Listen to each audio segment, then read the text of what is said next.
मिंबर रसूल पर रौनक फ़रोज़ बावक़ार लाइक़ सदज़ तकरीम उलमाए अहले सुन्नत जुमला हुफ़ाज़ व क़ुर्रा जुमला मुफ्तियान किराम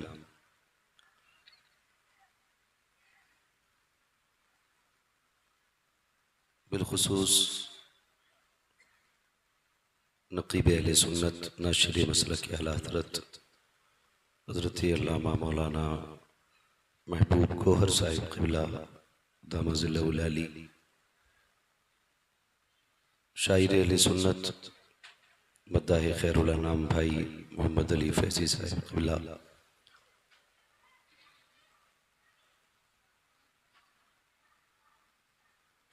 जुमला अरबाब मिंबर जुमला हाज़रीन किराम अस्सलामु अलैकुम व रहमतुल्लाहि व बरकातुहू।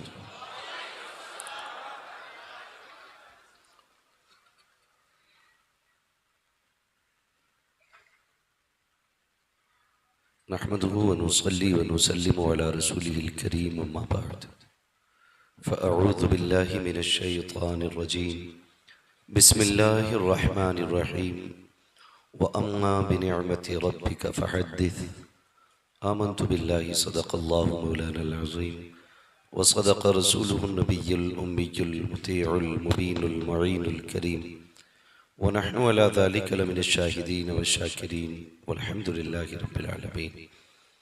या खुदा बहरे जनाब मुस्तफ़ा इमदाद कुन या रसूलल्लाह अज़ बहरे खुदा इमदाद कुन या शहीद करबला या दाफ़िए करबो बला गुल रुखा शहज़ादे गुलगों क़बा इमदाद कुन गौसे आज़म बमने बेसर व सामा मददे क़िबले दी मददे काबे ईमा मददे बगिरदा बे बला उफ्ताद कश्ती मदद कुन मदद कुन मदद कुन या मुईन अद्दीन चिश्ती क़ादिरी यमना रहे या गौसे आज़म मीज़ानम दमज़े शेख अहमद रज़ा ख़ान क़ुत्ब आलम मीज़ानम बलग़ल उला बिकमालिही कशफ़त दुजा बिजमालिही हसनत जमीउ ख़िसालिही सल्लु अलैहि व आलिही।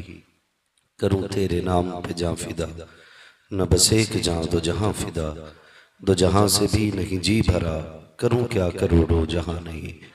जिसको अपने नबी से जितनी मोहब्बत का एहसास हो कोशिश करें उतनी ही आवाज़ के साथ रसूल और आले रसूल की बारगाह में दुरूद व सलाम की डालियाँ निछावर कर लें। पढ़ें बावाज़ बल अल्लाहुम्मा सल्ली अला सय्यिदिना व शफ़ीइना व नबीना व मौलाना मुहम्मदिन मअदिनिल जूदी वल करम व आलिहि व अस्हाबिहि व बारिक व सल्लिम सलातन व सलामन अलैका या रसूलल्लाह सल्लल्लाहु तआला अलैहि वसल्लम।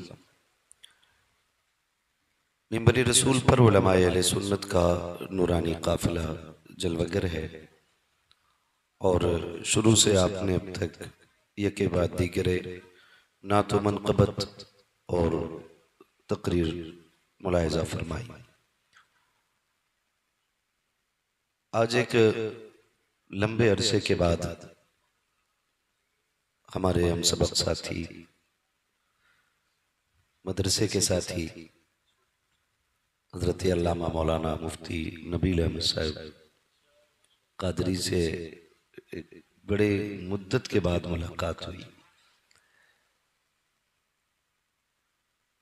अल्लाह ताला मुफ्ती साहब क़िबला की उम्र में बेपनाह बरकतें अता फरमाए।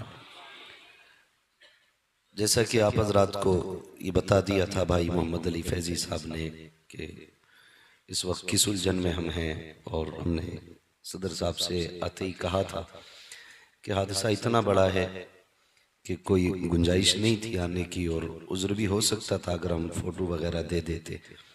लेकिन कई बार ऐसा होता मोहम्मद अली भाई कि अगर हम इनको मुतमईन कर देते तो हम कौम को मुतमईन नहीं कर पाते और कौम इनको बोलती कि शायद आपने झूठ बोला होगा और हर किसी को फ़र्दन फ़र्दन जाके ना तो ये हमारी बात सुनवा सकते थे और ना ही हालात बता सकते थे। मैं ये सोच के आया क्यों नहीं चलें, ज़रूर चलें ताकि हाज़िरी भी हो जाए, वादा भी पूरा हो जाए।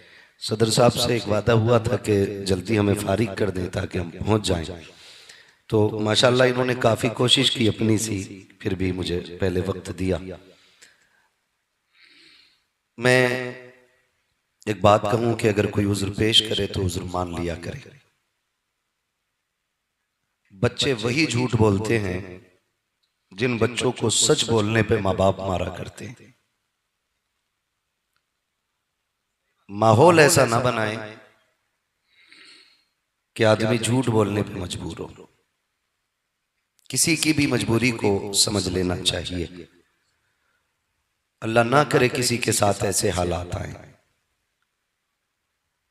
वरना बंदा सीधी बात कहता शायद कहीं ज्यादा पैसे मिल गए होंगे इसलिए वहां चला गया होगा। पैसे की औकात क्या है?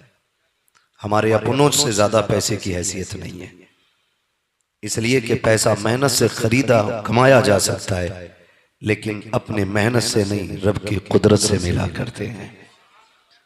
आइंदा कभी भी मैं, चूंकि ऑन द रिकॉर्ड ये बात कह रहा हूं, जहां तक की आवाज पहुंचे, कोई भी बंदा किसी से उज़्र अपना रखे तो मान लेना चाहिए। और कई बार ऐसा भी होता है कि बंदे से खता हो जाए तो बंदा तौबा कर ले, रब माफ कर देता है, लेकिन हम माफ करने तैयार नहीं होते। कुछ चीजों का ख्याल रखिएगा। बस मेरी ड्यूटी है, कुछ देर के लिए हजरत ने फरमाया बोलना है। मैं बस आपसे इतनी गुजारिश करूंगा, जितनी देर सुने मोहब्बत के साथ सुने। मेरी दुआ है अल्लाह ताला मेरे अपने रिश्तेदारों के साथ साथ जो भी मुसलमान बीमार हैं अल्लाह उन्हें शिफा अता फरमाए। हुजूर की मिलाद के सदक़े में अल्लाह उनकी उम्र में बरकतें अता फरमाए। आज ये हुजूर की विलादत की महफिल सजी और अंजुमन सनाए मुस्तफ़ा के ज़ेर एहतमाम ये नूरानी काफिला जलवागर है। बुजुर्गों ने फरमाया कि जब महफिल में दिल लगने लग जाए तो समझें कि हुजूर की तवज्जो महफिल की तरफ हो गई है। बात हुजूर की हो और बंदा फिर भी अपने ख्यालात में डूबा रहे तो फिर उसे मौलवी में नहीं, अपने अंदर कमी तलाश करनी चाहिए। मगर मैं ये देख रहा हूं कि पटना की जमीन है, काबिल लोग यहां रहते हैं, मेहनती लोग रहते हैं पटना की जमीन पे, और काबिल लोग यहां से तैयार होते हैं। 1:30 बजे आपका बैठे रहना ये आपकी मोहब्बतों का सबूत है। और मैं ये समझता हूं कि इतनी लंबी बैठक, जहां तक मैं समझता हूं तकरीबन 10 बजे से आप बैठे होंगे, 9:30 10 बजे से आप यहां बैठे होंगे। इतनी लंबी बैठक कोई बिरयानी और कोई मुर्गे के लिए तो नहीं लगा सकता ना। कोई जज्बा है जिसने यहां बैठा रखा है। फिर ख्याल आता है नहीं हमारी औकात क्या जो हम आते या ये बैठ पाते। सच तो यह है कि महबूब की महफिल को महबूब सजाते हैं, आते हैं वही जिनको सरकार बुलाते हैं। यहाँ कोई अपनी मर्जी से नहीं आया, ना कोई भाई मोहम्मद अली के लिए, ना कोई मेरे लिए। हमारी औकात क्या है? हम जैसे कितने आए और आकर के चले जाएंगे, और कितने आए आकर के चले गए। बड़े बड़े आए आकर के चले गए और चले जाएंगे। लेकिन बड़ी प्यारी बात कही थी, कोई गुल बाकी रहेगा ना चमन रह जाएगा, बस रसूलुल्लाह का दीने हसन रह जाएगा। अतलसो कम ख्वाब की पोशाक पर नाजा ना हो, इस तने बेजान पर खाली कफन रह जाएगा। हम सफीरो बाग में हैं, कोई दम के चहचहे, बुलबुलें उड़ जाएंगी, सोना चमन रह जाएगा। आने जाने वाले आते जाते रहेंगे। हिंदुस्तान का बहुत बड़ा शेर कहने वाला शख्स भाई महबूब गौहर साहब की शक्ल में बैठा हो, जिसने सवाने आला हजरत मंजूम तहरीर की हो, मैं समझता हूं उसके सामने शेर पढ़ना ये तो गुंजाइश रखता है, लेकिन अपने शेर कहना हम जैसों के लिए गुंजाइश ही नहीं है, क्योंकि हमें कहने भी नहीं आते। लेकिन एक बात बड़ी प्यारी कही थी किसी ने, कहा था कि जिंदगी खत्म हुई और कलम सूख गए, तेरे औसाफ का एक बाप भी पूरा ना हुआ। तो ये जो महफिल सजी है, जो दीवानों का हुजूम है, यकीनन हुजूर के करम पे बैठा हुआ है। हुजूर ने बुला रखा है। मैं सबसे पहले अराकीन कमेटी को और तमाम पटना के अफराद को सबसे पहले हुजूर की विलादत की दिली मुबारकबाद पेश करता हूँ। अल्लाह हुजूर की आमद का हम सबको सदका अता फरमाए। वो जो न थे तो कुछ न था, वो जो न हो तो, वो जो न हो तो, वो जो न हो तो कुछ न हो। ये हम आपसे बार बार इसलिए नहीं पढ़वाते कि हमारी शान में चार चांद लग जाएं।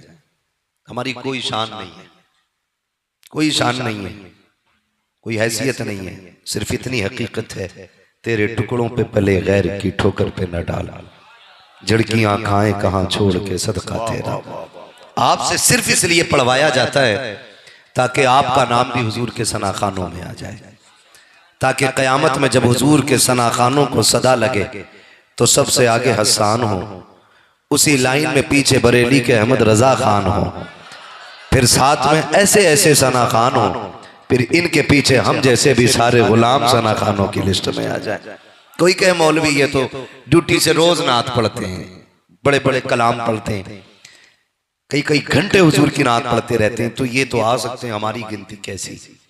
तो कभी कभी ख्याल आता है कि जब मिस्र में हुस्न यूसुफ की बोली लगी तो जहां अमीर खरीदार बन के आए थे वहां भीड़ में एक बूढ़ी भी आई थी। उसने धक्का मुक्की की, हटाया, दबाया, बचाया, रास्ता दो, कौन है कि मुझे भी यूसुफ तक जाना है, क्या करेगी, मैं भी खरीदारी का दावा रखती हूँ। लोगों ने कहा तू हालात से तो कमजोर लग रही, तू खरीदेगी यूसुफ को, क्या है तेरे पास? उसने कहा पूरे 5 सेर रुई का काता हुआ धागा लेके आई। लोग कहने लगे तू धागे से खरीदेगी? कहा ऐलान हुआ है कि यूसुफ को वो लेके जाएगा जो सारी कमाई लेके आएगा। बूढ़ी कहने लगी मेरी तो सारी कमाई ये है। किसी ने कहा वो देख अमीर मिस्र की सारी दौलत पल्ले में आ गई है, लेकिन यूसुफ के हुस्न का हम पल्ला ना हो सकी है, तू क्या खरीदेगी? उसने कहा जाने तो दो, कम से कम उनके खरीदारों की लाइन में तो लग जाऊं। कहा क्यों? ताकि कयामत में जब अल्लाह यूसुफ के खरीदारों का नाम लेगा तो कम से कम मुझ गरीब का भी उन खरीदारों में नाम आ जाएगा। क्या बात है, क्या बात है। वो भाई जरूरी नहीं है कि किसी ने महीनों के चिल्ले काटे हो तब खुदा को प्यार आए। खुदा की कसम कभी कभी नेकियां सदियों की इबादत पे भारी पड़ जाया करती हैं। सदियों की नेकियां, मैं दिली मुबारकबाद पेश करता हूं। आप हुजूर की महफिल सजा के बैठे, महबूब गोहर भाई, मोहम्मद अली फैजी भाई, सदर साहब, जुमला उलमा, मुफ्ती साहब, किबला तवज्जो फरमा।